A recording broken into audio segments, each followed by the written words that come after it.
Passer la nuit avec une vampire? Ouais. Ne pas avoir mal quand elle boit ton sang? Ouais. Mais ne pas pouvoir se transformer en vampire? C'est nain, hein. Oui, aujourd'hui je te parle d'un manga génial. Hello les Nakama, aujourd'hui je vous parle de Call of the Night de Kotoyama aux éditions Kurokawa. On va suivre dans cette histoire Koyamori, un adolescent de 14 ans frustré de la vie, il s'ennuie, il aime personne, un adolescent quoi. Mais lui c'est un petit peu plus poussé, il s'ennuie vraiment constamment, il ne parle à personne, il n'a pas d'amis, pas de copines, il rejette toutes les filles qui viennent le voir, car il ne sait tout simplement pas ce que c'est d'aimer. Un jour il va complètement arrêter l'école, il va tout envoyer balader et il adore faire des balades de nuit. Et cette nuit-là il rencontre Nazuna, qui va l'emmener dans un bâtiment abandonné pour passer la nuit avec. Ne faites jamais ça, en vrai, ça faut pas faire. Sauf que Ko, depuis un moment, il ne dort plus, il est insomniaque, et du coup, ils vont dormir côte à côte, mais elle a fait ça pourquoi? Pour boire son sang. Du coup, elle va le faire en douce, sauf qu'en fait, il dormait pas, il faisait semblant, et la vérité éclate. Sauf que notre Ko n'est pas vraiment surpris. Et finalement, l'envie de devenir un vampire vient assez rapidement. Ça pourrait en effet changer son quotidien. Sauf que, comme toutes les autres histoires de vampires, ici, ça n'a rien à voir. Pour devenir un vampire, il ne faut pas qu'elle boive son sang, il faut qu'il tombe amoureux d'elle. Pourquoi ce manga est super cool? On a un duo qui nous rappelle un peu nos premiers émois d'adolescence. On a aussi, à travers le trait de l'auteur, la douceur et la sensualité de la nuit. Et face à ce garçon qui a un blocage affectif, qui n'arrive pas du tout à exprimer ses sentiments, Nazuna va l'aider à exprimer tout ça. Mais surtout, ce qui m'a surpris dès les premières pages, c'est qu'on a dans certaines cases les pensées de notre protagoniste qui sont en fait assez violentes envers certaines filles. Donc est-ce que c'est un trait du personnage qui va ressortir plus tard? Let's go lire le tome 1 si tu veux savoir la suite.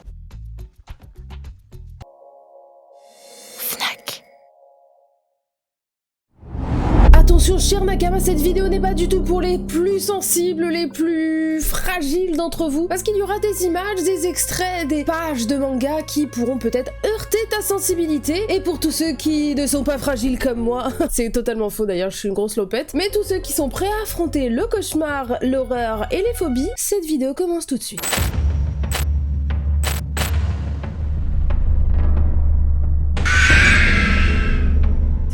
Hello les Nakama, ravi de vous retrouver pour cette vidéo spéciale 8 mangas d'horreur à vous proposer pour Halloween et autre que Halloween, parce que ça se trouve il y a des gens qui vont regarder cette vidéo, on sera en avril ou en août et l'horreur c'est toute l'année. Mais voilà, on est à 2 jours d'Halloween donc c'est pour ça que j'ai fait un petit make-up voilà, mi-Aizen, mi-vampire, mi-Final Fantasy. Cette vidéo je voulais la faire depuis longtemps parce que j'adore les mangas d'horreur et j'adore le thème de l'horreur, de l'épouvante, du stress, de l'angoisse. Et je vous ai concocté cette vidéo et c'est pas que 8 mangas d'horreur que je vais vous proposer, mais bien 8 thèmes et 8 sujets sur le manga d'horreur. D'ailleurs, n'hésite pas à mettre en commentaire le manga ou l'auteur qui t'a particulièrement plu, et tu pourras peut-être, si tu es dans le top des commentaires, avoir une vidéo spécialement sur cette œuvre ou cet auteur. Alors j'espère que t'as l'estomac bien accroché parce que cette vidéo commence tout de suite.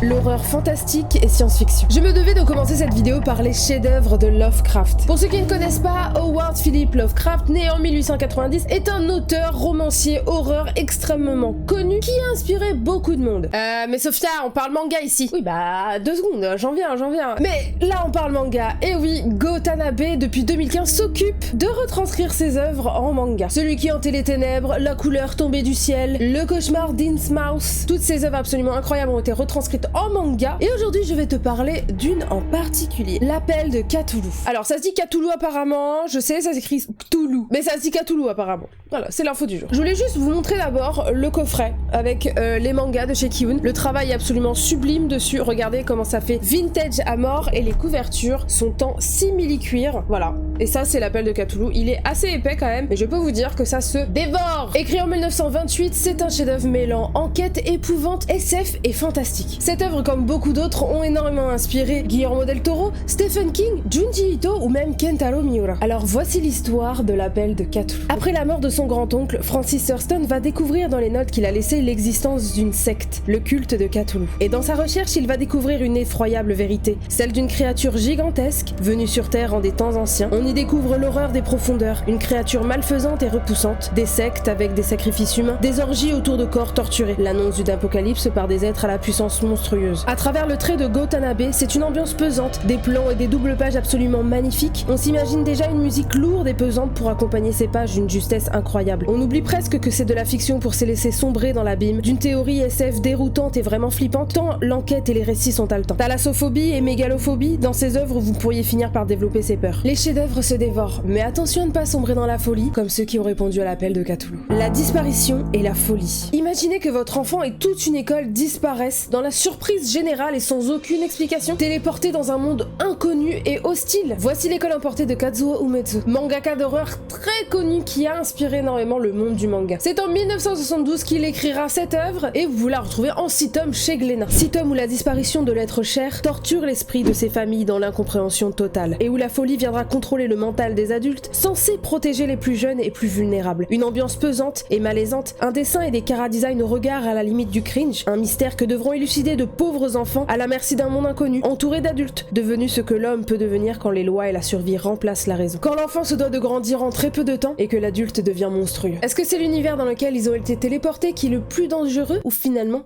est-ce que ce ne serait pas les autres? La claustrophobie et la peur du noir. Vous avez aimé Walking Dead? Eh bien, je vous propose quelque chose d'encore mieux. Sorti 7 ans avant, Dragonhead de Minetaro Mochizuki. Écrit en 1995, c'est un manga incroyable que j'adore par-dessus tout et qui est beaucoup trop méconnu du public. Il a été réédité chez Pika Graphique même, et les tomes sont absolument monstrueux, c'est énorme, genre ils sont vraiment gigantesques. Et dans une bibliothèque, c'est absolument magnifique. Et à tous mes Nakama tropophobes, ceci n'est pas des trous, mais du make-up qui s'est mis sur le visage, sur la cover. Je vous rassure.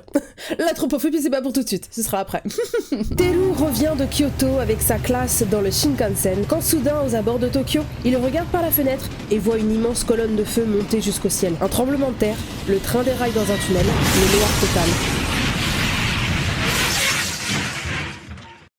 Pas un bruit, pas un souffle. Lorsque Teru revient à lui, il n'y voit rien et trouve enfin un briquet et là, tout le monde est mort. Scène cauchemardesque. Il trouvera finalement 2 survivants, mais ce huis clos où les ténèbres règnent vont changer nos 3 jeunes rescapés. Vont-ils se laisser engloutir par le noir? Y a-t-il quelqu'un dans cette noirceur silencieuse, sombrer dans la folie pour mieux accepter son sort, ou survivre et côtoyer sa peur sans relâche? Ce survival horror étouffant, aux pages sans teinte de blanc, nous coupe le souffle. Les pages se tournent à une vitesse et pourtant, on redoute à chaque instant de connaître la vérité. Et pour ce qui est de la fin, vous n'êtes absolument pas prêt. À moins d'accepter les ténèbres qui s'émanent de cette œuvre où le Japon lui-même est plongé dans le noir et l'apocalypse. La schizophrénie et les psychopathes. Prenez Seven, Mindhunter, Split, mélangez tout ça et vous aurez quoi? Bibidi babidi boom.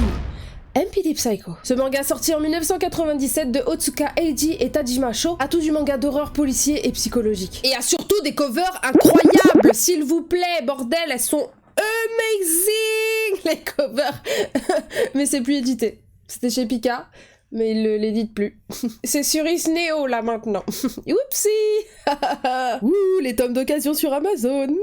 Imaginez, vous menez votre vie tranquille d'inspecteur de police et vous recevez un énorme colis un jour au bureau. Dedans, il n'y a pas la collection complète de Naruto et One Piece, mais bien votre femme démembrée maintenue en vie par une sordide technique. Notre héros, je dirais même plus anti-héros, ça on adore. Yosuke va alors traquer le criminel et lorsqu'il le trouve, c'est une autre personnalité qui s'installe pour le tuer de sang-froid. Après cette vengeance, il ira en prison et en sortant retournera prêter main forte en tant qu'enquêteur doué mais surtout schizophrène. Car Yosuke n'a pas développé 2 personnalités, mais bien plus. Des crimes sordides, mise en scène poétique et morbide, une recherche de la vérité à travers les diverses personnalités d'un Yosuke toujours à 2 doigts de la perte de contrôle. Et que signifie ce code barre dans les yeux? Oui, je vous ai balancé le coup du code barre. J'ai pas envie de vous spoil, j'ai envie que vous le découvriez par vous-même. Si ça a attisé d'ailleurs votre curiosité ou si ça vous a mis dans un inconfort parce qu'il y a une vision d'un lobe oculaire un peu ouvert, alors vous savez désormais que MPD Psycho ne laisse pas indemne. La peur des insectes et parasites. Je déteste les insectes. Ces êtres qui peuvent entrer dans vos orifices, qui vous sucent le sang, vous filent des maladies, vous piquent, ça s'amuse à grimper sur vous et c'est insupportable. Et font des... Ils s'installent même dans vos organes, les asticots, les vers, les parasites. Bref, dites-moi que je suis pas seule, s'il vous plaît. Vraiment, je déteste les insectes. Et si on rajoutait à tout ça une belle jeune fille? Le rapport, me diriez-vous? Eh bien, le voici. Nuisible de Okazuno Masaya et Satomi Yu. Sorti en 2013 et disponible chez Kana en seulement 3 tomes. Et oui, cette œuvre courte mais efficace vous plongera dans le cauchemar de Ryoichi. Un cauchemar qui commencera dès la première page, lorsqu'il verra apparaître en rêve une jeune fille nue flotter sur l'eau, qui s'avère être finalement un monstre, aux allures de Tomie de Junji Ito. Mais que faire quand finalement cette fille devient réalité réalité en devenant sa nouvelle camarade de classe. Au même moment, des phénomènes étranges d'insectes envahisseurs apparaissent dans la ville. Les températures deviennent presque tropicales, des morts étranges. Et si Kikuko, cette nouvelle camarade, était finalement un cauchemar devenu réalité? La femme parasite à qui l'on ne peut échapper, qui vous regarde dans votre sommeil en attendant de pouvoir mettre son parasite en vous et de vous contrôler et de vous rendre... Ah non, vraiment parasite, c'est... Oh, j'ai adoré et en même temps j'ai détesté. Qu'est-ce que vous attendez du coup? Le virus et la maladie. Vous avez été choqués par la crise sanitaire qu'on a vécue? Bon ok, les confinements et les attestations c'était méga chiant. Et surtout les gens qui prennent 6000 packs d'eau. Ça j'avais envie de tuer tout le monde à ce moment-là, genre vraiment. Je me suis rendu compte que 80% de la population était débile. Mais les gens sous la panique, la désinformation, les médias, les hôpitaux surchargés, les germes, la propagation. Et oui, mes amis hypochondriaques et germaphobes, ceci est pour vous. Eh bien tout ça, c'est rien comparé à Emerging, de Masaya Okazuno, qui a aussi fait Nuisible, et qui est disponible chez Kurokawa. Enfin, qui était, il me semble. Je sais plus. Ici, vous avez la simulation d'un virus extrêmement virulent qui se répandrait au sein d'une mégapole moderne. En plein cœur de Shinjuku, un homme d'affaires souffrant de fièvre et de toux, et au corps qui enfle d'heure en heure, se retrouve au niveau du passage piéton quand tout à coup, c'est l'explosion. Un geyser de sang jaillit de sa bouche et de ses orifices, éclaboussant les passants. La contamination a alors commencé. Imaginez une fièvre hémorragique surpuissante, extrêmement contagieuse et inconnue, sans aucun traitement. Le tic-tac s'enclenche, la course est lancée pour enrayer cette épidémie. Mais dans ce récit où l'auteur ne mâche pas ses mots sur la politique interne du Japon, ni les conflits géopolitiques. États-Unis. Pardon. Avec des scènes où le corps humain se décompose, nous rappelant que nous sommes à la merci de la nature. C'est trash, c'est honnête, c'est précis. Et ça fait peur. Cette série en 2 tomes seulement a été arrêtée. Et je ne vais pas faire théorie du complot, mais si l'auteur a dû arrêter son œuvre et dû pondre une fin assez rapidement, on le voit dans le récit, qu'il y a eu un changement un petit peu de direction pour finalement terminer rapidement son œuvre, ça ne m'étonne pas parce que déjà en 2004, lorsqu'il écrit ce manga, il parle de coronavirus et il attaque un peu la politique et la géopolitique liée au Japon et je pense que ça a dû faire grincer des dents plus d'un. Intéressant. Comme par hasard. Le mythe vampire et le gore. On aime les vampires, c'est stylé.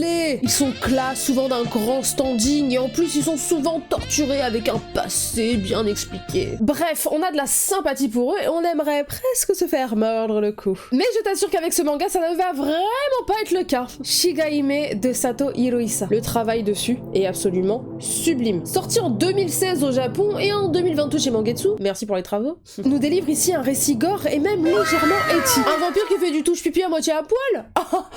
Ah, je vois que là, ça t'intéresse. Ah, bah crois-moi, ce qui va suivre va te calmer. Osamu va suivre un jour Soichi dans la demeure d'une vampire, sans le savoir. Une femme belle qui se présente nue devant ces jeunes hommes prêts à accoucher avec elle. Elle les excite non pas pour leur donner satisfaction, mais bien pour que le cœur soit gorgé de sang et bien palpitant. Et au moment propice, vient transpercer leur abdomen et récupérer l'organe encore chaud pour boire le sang frais de sa victime. Mais Osamu, lui, ne s'y prendra pas. Son amour pour sa copine va attiser la curiosité de cette vampire sans limite, et elle va faire de lui son familier. Un esclave qui va subir supplice et torture physique mais aussi mentale. C'est une œuvre sur la soumission, la souffrance, la torture et même l'amour. Un mélange au dosage précis et juste entre l'érotique et le gore, au trait qui sublime l'épouvante de l'œuvre. Alors, toujours en kiff sur les vampires? Les phobies et cauchemars. Là vous vous dites, bon on est au 8ème Soso, qu'est-ce que t'attends? Il faut quand même le citer à un moment donné, enfin c'est quand même le maître de l'horreur. Bien évidemment je parle du mangaka de l'horreur incontesté, le number one, qui est mon number one, à moins d'ailleurs, Junji Ito. On ne peut pas parler de manga d'horreur sans parler de lui. C'est le numéro 1, il est là, tu vois, il est sur le podium et il bougera pas. En France, il est édité chez Mangetsu et chez Delcourt, d'ailleurs, le travail que font ces deux maisons est absolument incroyable. C'est super beau. D'ailleurs, on a Soichi qui est sorti là, récemment, voilà, regardez le travail. Les covers sont absolument sublimes et elles sont hyper épaisses et le papier, enfin bref, c'est super beau. Et d'ailleurs, si vous ne connaissez pas ce mangaka, cette masterclass, eh ben je suis là pour ça et il serait temps. Prenez toutes vos peurs, vos pires cauchemars et même ceux que vous n'avez pas encore fait et vous aurez un avant-goût de votre lecture d'une œuvre de Junji Ito. Je pourrais vous proposer aujourd'hui un Tomie ou même un Uzumaki pour pénétrer dans une œuvre au monde extrêmement étrange et extrêmement connu. Excusez-moi, non, c'est pas en rapport avec Naruto. Ah ok. Ou encore un Soichi comme je vous l'ai montré juste avant. Mais aujourd'hui, je vais plutôt vous conseiller les chefs-d'œuvre de Junji Ito. Oui, on a commencé avec les chefs-d'œuvre de Lovecraft, on finit avec les chefs-d'œuvre de Junji Ito. Voilà, la boucle est bouclée. C'est bien, moi j'aime bien. D'ailleurs, il y a eu un coffret pour les chefs-d'œuvre avec les 2 tomes qui sont ici, avec des covers absolument incroyables, et vous avez peut-être un avant-goût déjà de ce qui vous attend. Les chefs-d'œuvre, ce sont 2 sublimes tomes d'histoires courtes. Vous pourrez retrouver les personnages emblématiques de son univers, mais aussi des histoires cauchemardesques, mêlant phobie, folie, hallucination et un imaginaire de l'épouvante sans limite. Tout ça parsemé du génie lugubre et obsessionnel pour la vision pointue du cauchemar de l'auteur. Chaque histoire touche psychologiquement son lecteur et la peur de tourner la page est réelle. On n'est jamais à l'abri d'une grande page remplie d'un visage si effrayant et inenvisageable que vous ne pourriez peut-être pas dormir sur vos deux oreilles. Tropophobie, stalker, obsession, dégoût, visage déroutant, regard envoûtant et horrifique, beauté repoussante, Junji Ito nous pousse même à rester admirer ce qui devrait pourtant nous horrifier et nous dégoûter au plus haut point, comme cette scène. Attention, là je crois c'est une des scènes les plus dégueulasses que j'ai vues. Du pu qui vous coule sur le visage. La scène est tout simplement atroce, mais son dessin laisse sans voix. De plus, vous trouverez à chaque fin d'histoire une anecdote de l'auteur qui explique comment il a pu penser à cette histoire, et c'est vraiment surprenant. Si même Hideo Kojima, qui est un ami de l'auteur, reste toujours stupéfait par l'imagination de Junji Ito, c'est dire à quel point ses œuvres n'ont aucune limite. Alors pourquoi vous ne liriez pas une petite histoire avant de dormir? Qui sait? On ne sait pas ce qui vous attend au réveil. Voilà, j'ai cité mes 8 mangas d'horreur qui, pour moi, sont vraiment dans mon top. J'aurais pu rajouter Hideout, qui est un one-shot, et que j'ai beaucoup aimé, mais j'ai trouvé que c'était plus visuel qu'autre chose, alors que les autres œuvres que j'ai lues, j'ai trouvé qu'il y avait vraiment une réelle profondeur. Même si Hideout est vraiment...